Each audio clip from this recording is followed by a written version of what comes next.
Once more, this is a pntlive.net video podcast, and I am your host, Alex Mayers. Now, between last night and today, I received, I won't say a lot of notes, but a few notes from some people who I think do deserve a response from me in regards to a few things that I have been covering over the past couple of days, mainly just some historical points that I've brought to attention in regards to the current president of the Porn Industries Union, which is called the APAG Union, the Adult Performers Actors Guild Union. Apparently, a lot of people did not know the extent of her history of being inappropriate with minors when it comes to sexual themes. I thought it was common knowledge, really, considering how the mainstream media reported, and even MTV did a show about what I illustrated and just some points that I made. But it's interesting that a lot of people just really are claiming that they did not know. So I think what happens sometimes in the adult entertainment industry, some people call it porn industry amnesia, but I just call it porn industry blindness and unwillingness to utilize the wonderful tools that men like Steve Jobs gave us to be able to look a little bit deeper than what's beyond the surface. So, I'm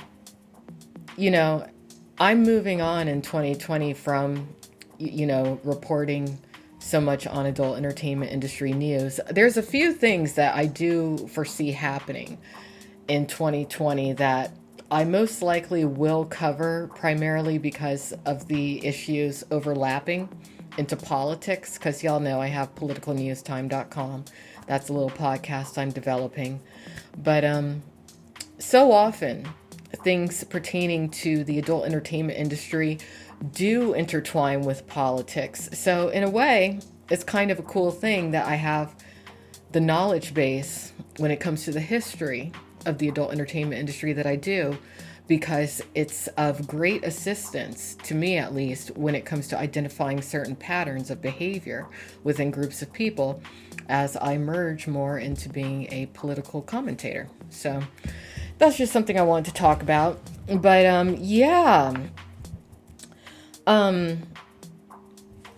some of you who contacted me, I'm not going to say your names or anything. Don't worry about that. But some of you, I guess, your common concern was, okay, so all of this, everything that you're explaining basically nullifies the effectiveness and just the genuine purpose of what a union would be for the performers. So how do we shift that power into the hands of individuals who would be better representatives for the performers? I'll share privately with some people a few names that I have in mind and that I think would be wonderful people to approach to be leaders of the union. Part of the reason that I continue to do this podcast when it comes to certain situations in the adult entertainment industry is because officially I only speak for myself. But some of the ideas and thoughts that I embody are ideas and thoughts that people embody who are not as verbal as I am, who aren't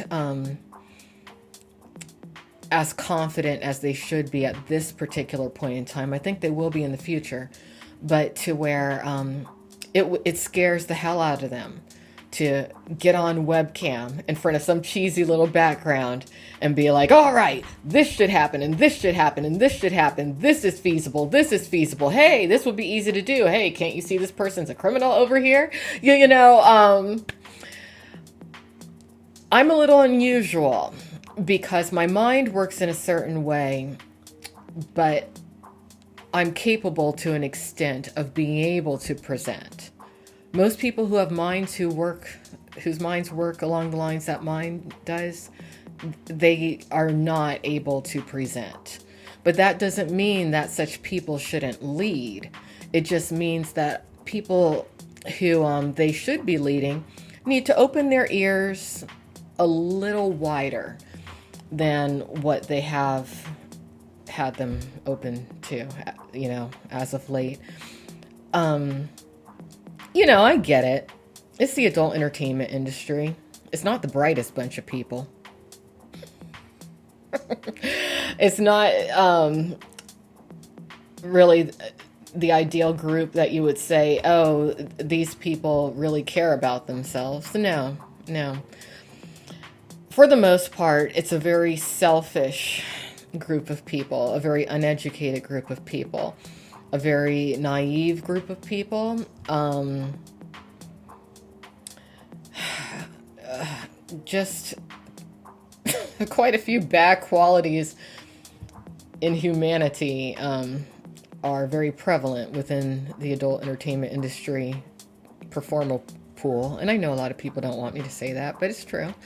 But that doesn't mean that that group of people isn't going to have a few within it who evolve, who wake up, who have to be able to go forth and live a decent life, be able to look in the mirror, be able to live with themselves, and be able to just function.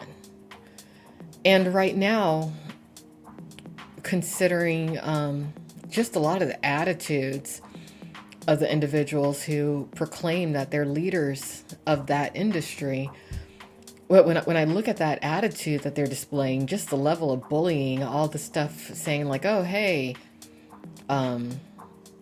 you should just go kill yourself, stuff like that, that's not good. And those people, the only reason that they are leaders in the industry as of current is because they bullied their way there. That's how they did it.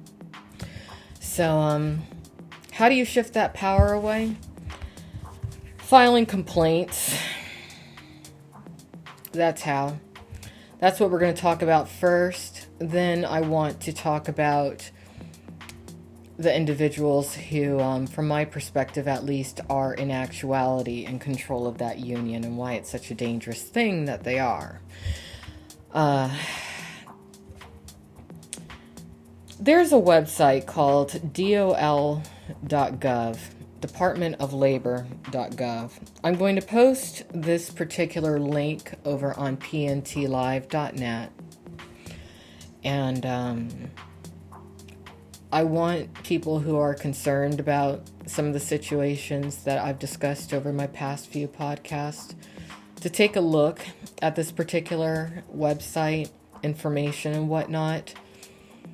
And, spread the information around to anyone else that you may find this particular information of interest. I'm just going to read a little bit of it to you. Office of Labor Management Standards, OLMS.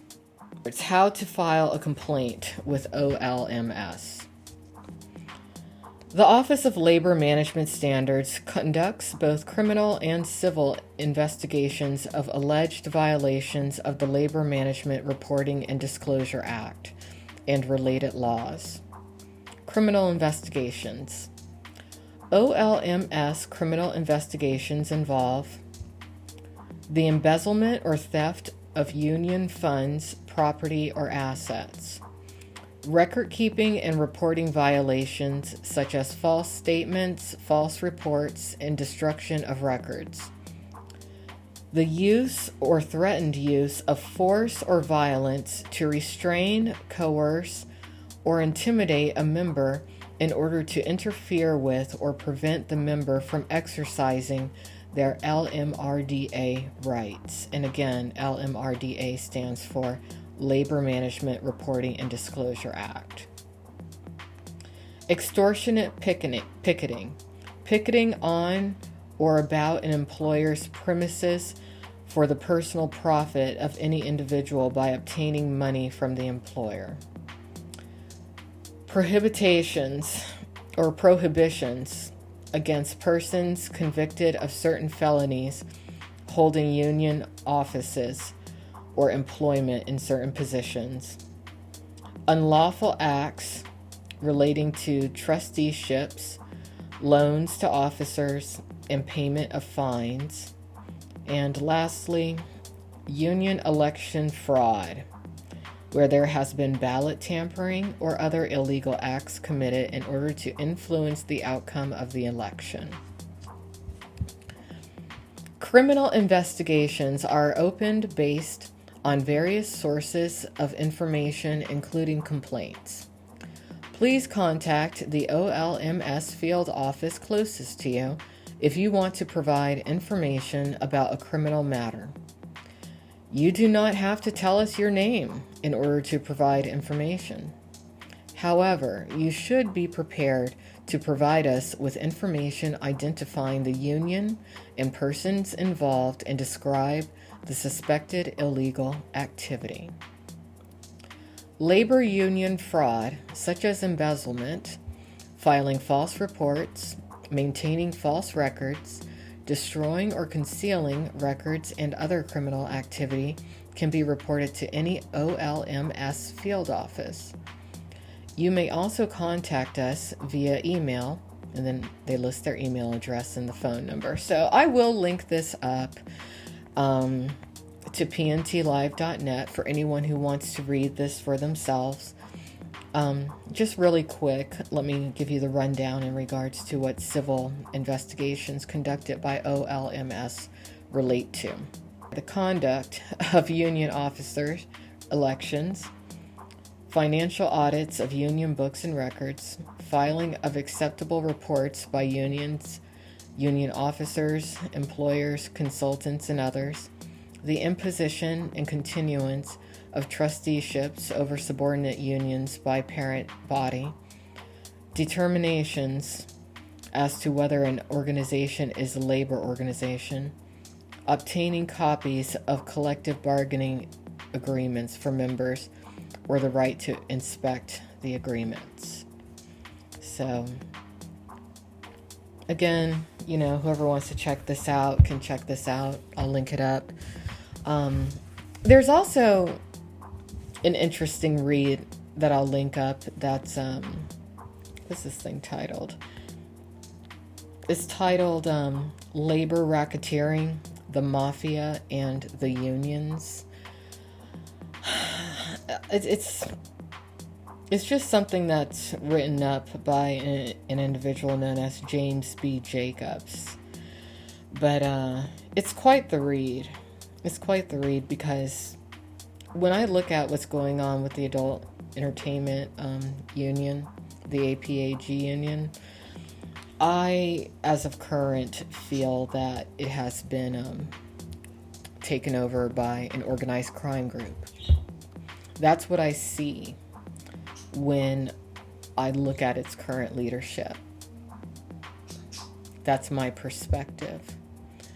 And I have reasons as to why I think that.